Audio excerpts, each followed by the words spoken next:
guys, welcome to Stacking the Shelves for the last 6 weeks. I know it's been kind of a while, and I never did a Best Books of January, but I will do a Best Books of January and February, probably in a couple weeks.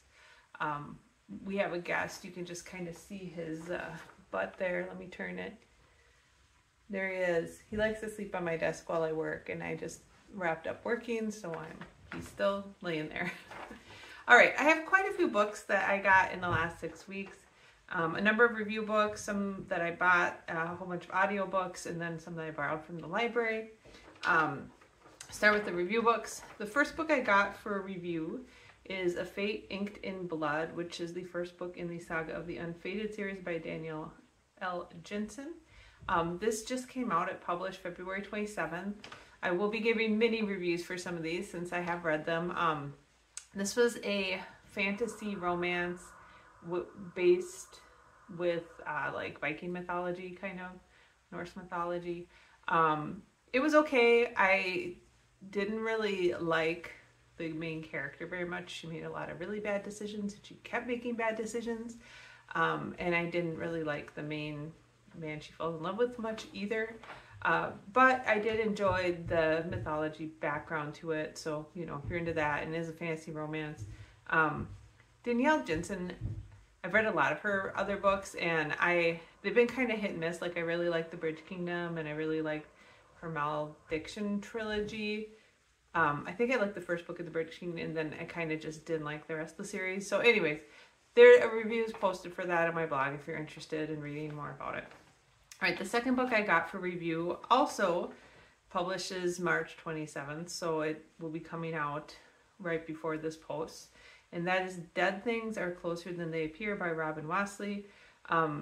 This one is a kind of young adult paranormal post-apocalyptic romance, it sounds like.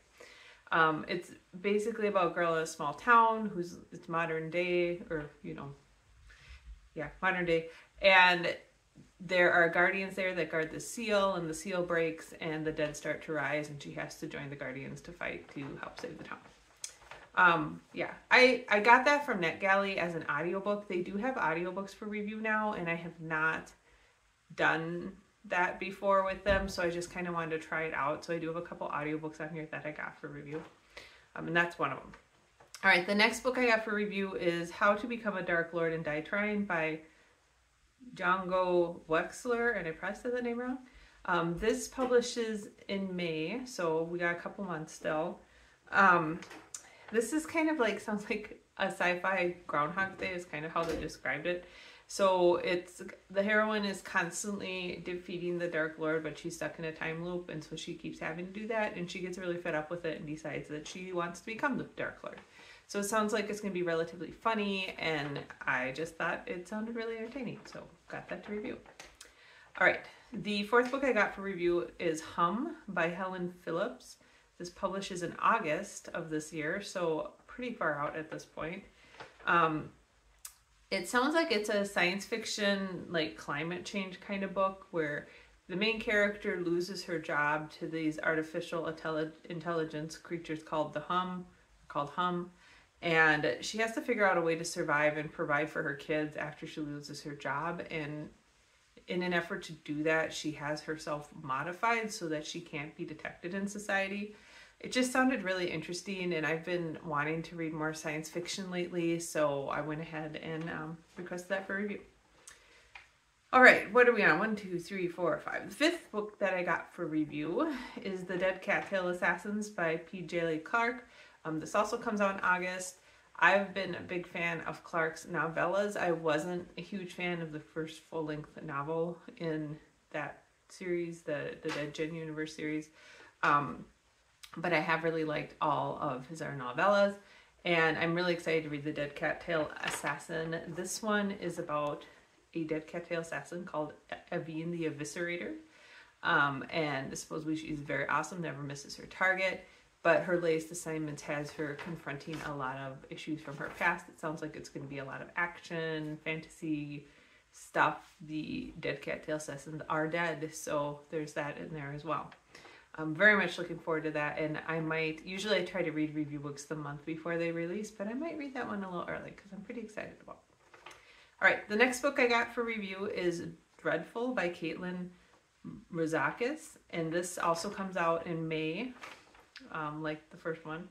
And this one just sounded very funny, and so it's supposed to be a humorous fantasy about a boy who wakes up in the Dreadlord's tower and kind of starts to realize that maybe he is the Dreadlord. He's lost his memory and he's not really sure what's going on. It just sounds like a very fun, humorous fantasy, and I really like those, so I got that for review as well.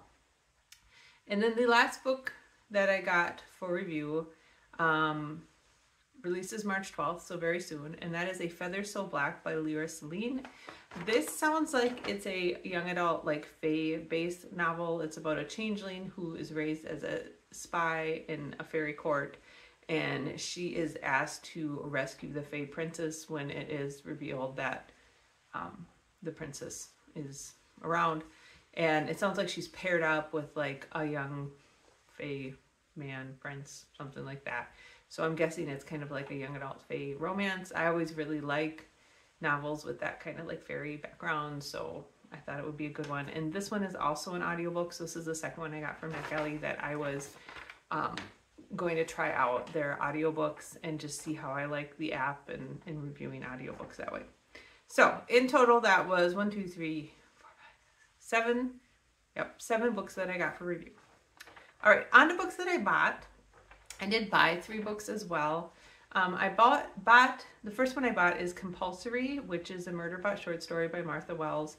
This is the original short story that kind of started Murderbot, and honestly, I think the price for it was a little bit high for what you get. It is very, very short, but I did really enjoy seeing how Murderbot got started, and for a very short story, it does pack a lot of punch. Like, I was very impressed with how much was in the story and how much more I wanted to know, and I really just enjoyed seeing Murderbot's origins. So if you're a big Murderbot fan, you might want to check it out. I think it's been out for a while, but I just noticed that it was on my list of stuff I wanted to buy, and I hadn't read it yet. The second book I bought is Haunted Grave, the 5th book in the Madame Chalamet series by Bride Nash. I almost want to say Bird Nash.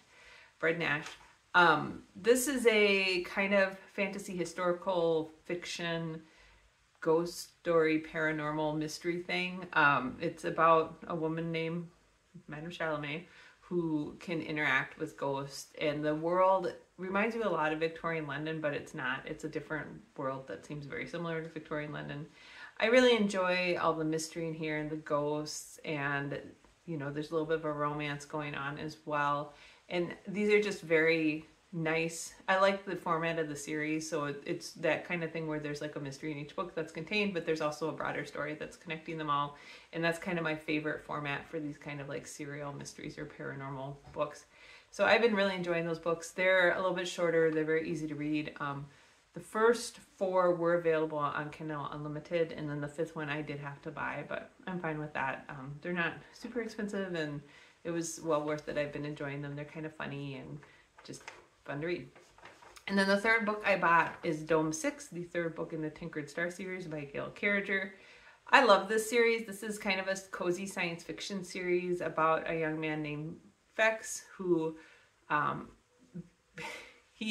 it's really hard to explain the series, but basically in this universe, there are pantheons of gods that are basically humans that get approved into godhood that perform as a pantheon, which is a group of performers that like sings and dances and makes colors on these big domes and stuff like that. And so this has been about Fex first trying to get into a pantheon and become a god, and then about him and his pantheon traveling with another pantheon of gods and kind of traveling the universe and just dealing with different alien races and all these things. Very entertaining, very heartwarming, just very fun, very creative as well. I have never read anything like this series, and very different from what Carriger normally writes. Normally she's kind of more on the paranormal side of things, or steampunk, I guess more steampunk, paranormal. But this is very sci-fi, and it's very, very nice. I don't know, it's just nice. Like, all the characters are nice to each other. It's just a nice, comfy, wonderful science fiction read. So it fit perfectly for what I was looking for. I've been liking a lot of cozy fantasy, but I really wanted to read some more science fiction, and this was kind of like the combination of all the best. And that was the third book in the series, and I loved it. Anyways, so I'll stop talking about that. I did borrow quite a few audiobooks from the library. We have been driving up north a lot to work on our house in Duluth, and some of these I've been listening to going to work, some of these I've been listening to on those drives. The first one I got is, and there are, let's see, 7 of these as well. The first one I got is Safe from the Sea by Peter Geye. It's G-E-Y-E. Geye? I don't know how you say that. This one had been on my to-read list for a while because it's about Lake Superior, and we've been driving up to Duluth a lot, and I thought it would be interesting. And the book itself is set like in Duluth, in north of Duluth. And it's about a man whose father served on one of the iron ore ships that sank, and kind of about how that episode of his father's life affected his relationship with his son. And now his father is dying, and he comes up to like help his father put everything to rights at his house. And it alternates kind of between his father telling stories about the past, and then this man dealing with his childhood memories and all this stuff. I was kind of hoping it was going to be just more about the iron ore freighters and like Duluth and north of it. And there's some of that in there, but it's very much more about an older man who's dying, who regrets a lot of his decisions and is finally realizing he regrets all that, and is trying to like get his son to understand it. And his son finding some closure and getting ready to start his own family. So anyways, it was, if you're interested in like history of the North Shore of Minnesota or anything, it was good. But this was again more about kind of a father-son like coming to terms kind of thing. All right, second audiobook I got, and all of these audiobooks are pretty wild. There's quite right here. The second audiobook I read was Fever Dream by Samantha Schweblin. And this one is weird. It's a shorter audiobook, but it's about a woman who is recounting the last moments of kind of what seems to be maybe an apocalyptic situation to a boy in a hospital, and she seems like she's dying, but she's trying to relive like these moments in her life, and the boy keeps saying, no, that's not the moment I'm interested, keep telling me. I actually ended up liking this just because it was so weird and different. And I know my husband will complain. I'm same way with movies. Like if they're just kind of weird and I really got to think about them, I enjoy them. Fever Dream was weird. It doesn't have very good closure. You don't really know what's going on, but I loved how through the whole thing, you just know it's going to go bad and you just can't figure out how it's going to go bad. So I enjoyed Fever Dream. And then that leads us to another very odd, rather short audiobook, Earthlings by Sayaka Marathi. She also, and I probably said last name wrong, but she also wrote Convenience Store Woman, which I liked. Earthlings I also liked. It's a weird one though. It starts out about a young girl who thinks she has a hedgehog, a stuffed hedgehog that's an alien.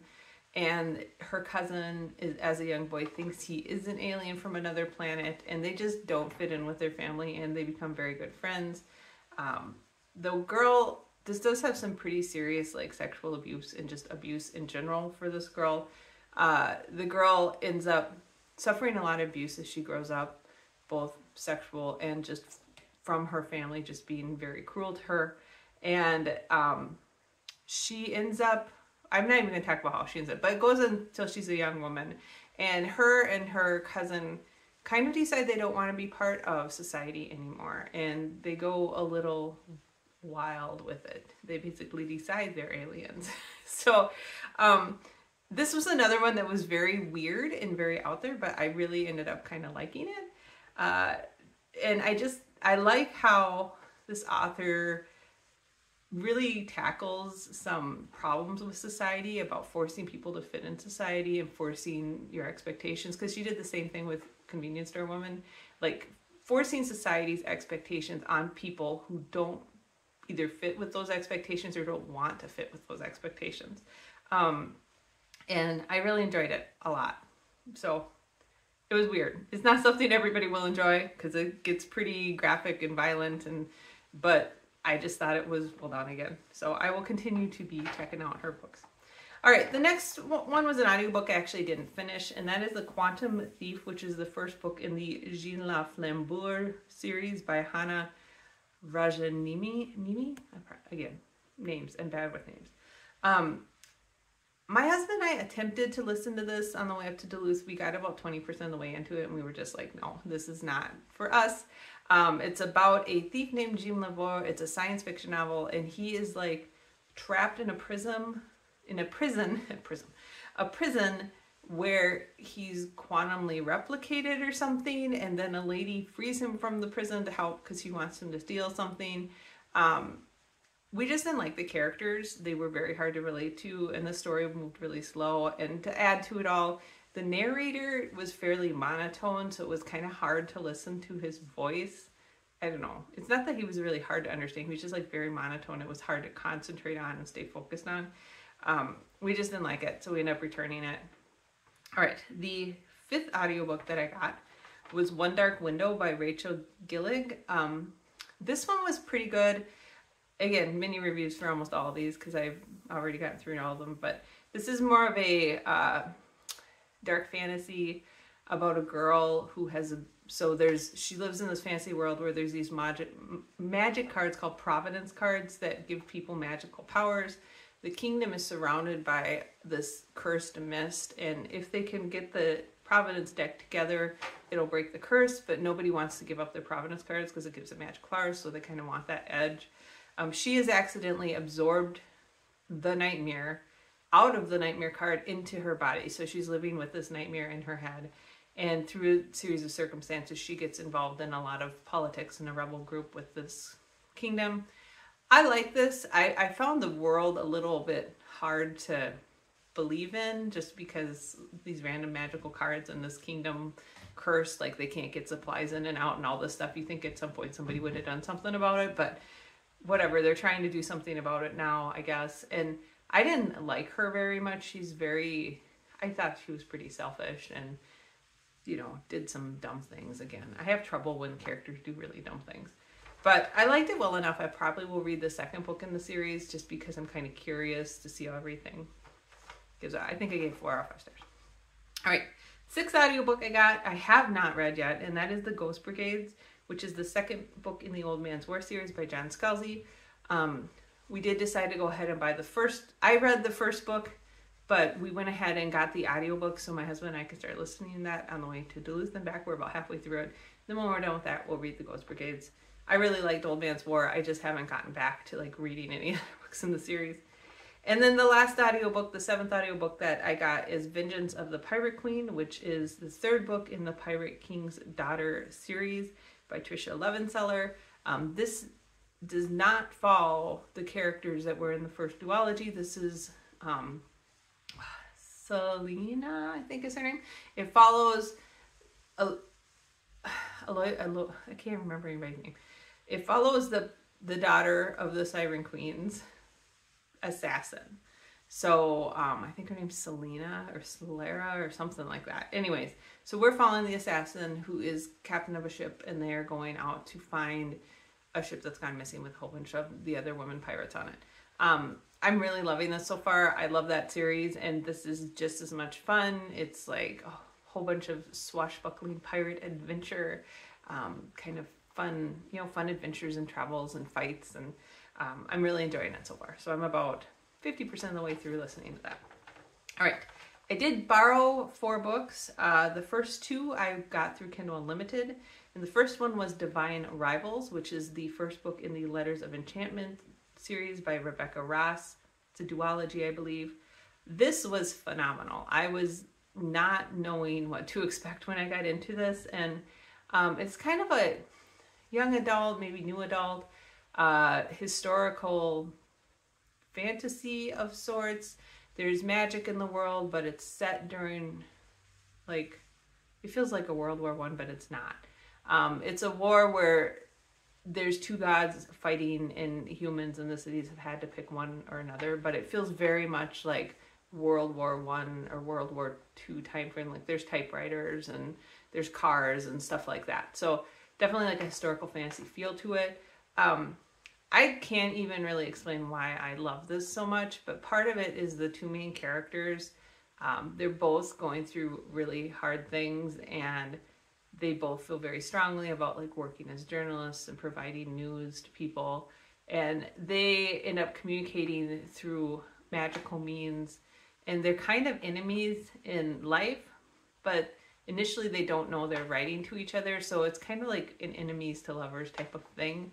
But it was just, I don't even know, the world, the atmosphere, how deeply these characters want what they want. I just found it super engaging, and I really, really love that book. And I'm very much looking forward to reading the next book in the duology, although I really didn't like how it ended. The first book ended. I liked all the rest of it. All right, this is going to get kind of long, so I'll try to speed up here.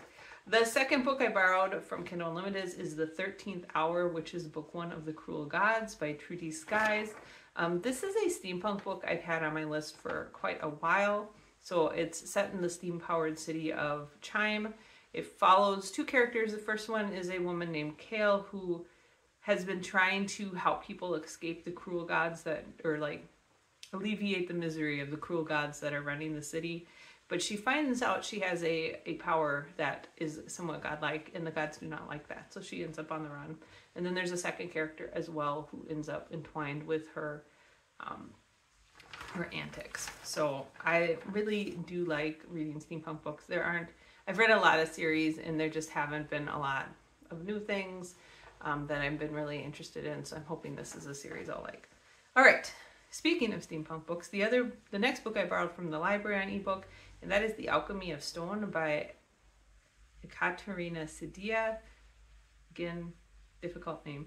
But this is a steampunk, like a historical steampunk type of thing, set in a world, a city made of stone, and the city was built by these gargoyles who are kind of dwindling. And we're following mainly a young woman, android type of automaton, I guess. She's a sentient automaton who has decided to ask for independence from her maker, and she wants to become an alchemist. So she's not human. She needs her heart wound and things like that, but she has asked for her life to be separate from the man that made her.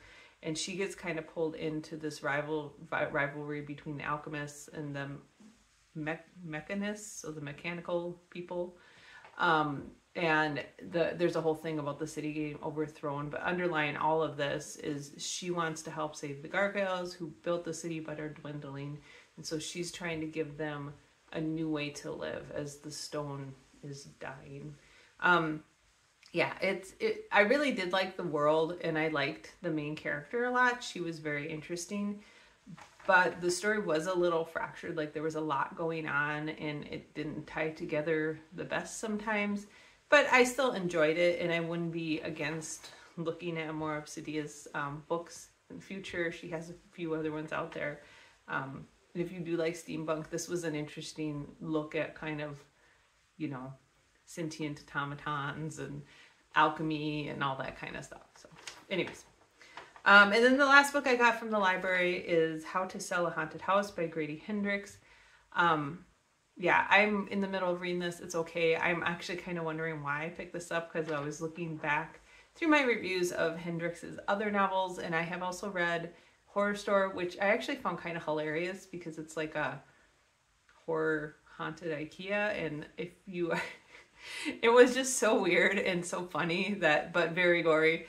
So Horror Store I did enjoy, but I also read like The Southern Lady's Guide to Killing Vampires or Slaying Vampires or something like that, and that one I did not like as much. The beginning of that book I thought was pretty funny, but then as it got to the end of the book, people were just flat out nasty to each other, and it was very horrific, and I didn't enjoy that. So we'll see how I'm liking How to Sell a Haunted House. I'm about 25% of the way through, and it's been okay. I didn't realize there were going to be so many creepy dolls in it, and I'm not a fan of creepy dolls. My mom really liked dolls. When I grew up, she collected dolls, and I never enjoyed that, having dolls around the house. And reading this creepy book with a lot of creepy dolls in it is not my favorite right now, but we'll see how it goes. I'm going to give it a little bit more time before I decide whether or not I want to finish it. All right, so those are all the books I got in the last 6 weeks, and I think that was 7, 14 plus 3, 17, 18, so 21 books. I did kind of go and get like a new batch of review books. That's why there were so many of them, because I really didn't have any other review books to read. I was all caught up on that. And yeah, that being said, this is already long. I will try to do like a quick life update. Not a lot to say. We are still working on our house in Duluth. We're very happy we finally got somebody to come out and at least look at the electrical, and he's working on a quote for it because we need to get our car charger put in there and have the box moved from a 100 amp to a 200 amp box. And then we are getting somebody out. We're getting 2 people out, and they can't come out till April, to look at doing some renovations to the top of the house. So the house has a very like cute attic space that's been kind of finished, but the bathroom up there is not usable because of how slanted it is. You actually can't sit on the toilet straight. You have to like sit like this. So we're talking about, for that part of the house, bumping it out flat so it's more square, so that we can actually put in a usable bathroom, a walk-in closet, and move the master suite up there. Because right now the house really only has one main bathroom on the first floor, and then this weird bathroom where you have to shower like this and you have to sit on the toilet like this. So we're working on that, and it's just been, I think the hardest thing has been getting people out to even come look at doing a renovation. There's kind of a lack of workforce up there right now for those things, and it's a lot of old houses, right? It's Duluth. Anybody who knows anything about Duluth, there's a lot of rich history there. There's a lot of older houses. That's part of why we like it so much. Like driving through the city, there's so many neat things to see, very cool architecture and stuff, but it means that a lot of people need a lot of work done on their houses. So it's hard to get somebody to come do renovations on your houses.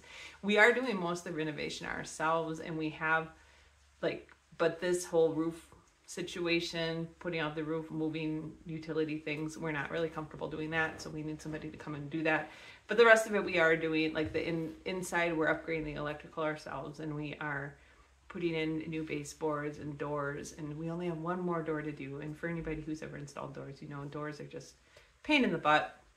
Well, one more internal door to do. We do have to replace the front door, which is a bummer because it's the original door and it has all this leaded glass, but it's so old that all the leaded glass is like flexing in and starting to crack. So we're gonna have to replace that, and then we have to replace the door from the garage into the house, and there's just a lot to do.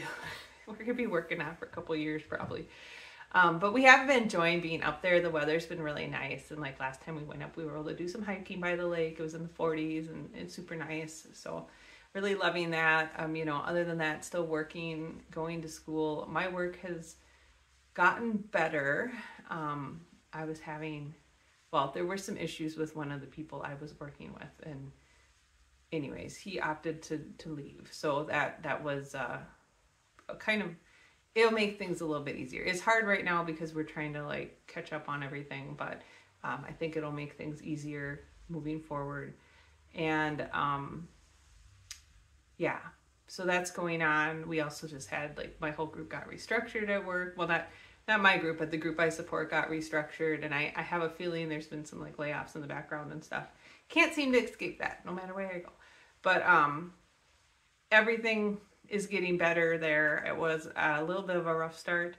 I have been there for like 6 months now, and well, maybe going on 7. But anyways, I think things will be better for there. And I've been pretty busy and getting involved in stuff there, so it's good.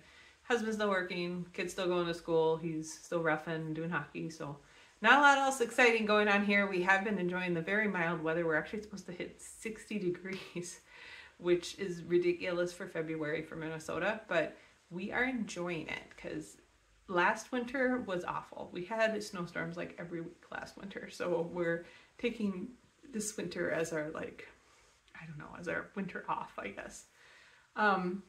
We don't really have any big plans for spring break or anything coming up. We probably will end up going up again to Duluth to work in the house more. We're getting close to the point where we want to start ripping out the kitchen and redoing that. So that'll be a lot of work, and I would say we're looking forward to it. But we are looking forward to having a new kitchen, but not necessarily the process of getting there. Anyways, so that being said, I hope you enjoy stacking shelves and the brief life update, and I hope you have a lot of great books to read, and I will probably talk to you maybe next week for a best books of February and January. We'll see. I've been very busy trying to balance 2 houses and doing all this work on this other one. So yeah, it's just been kind of crazy. So I'll talk to you guys later. Bye.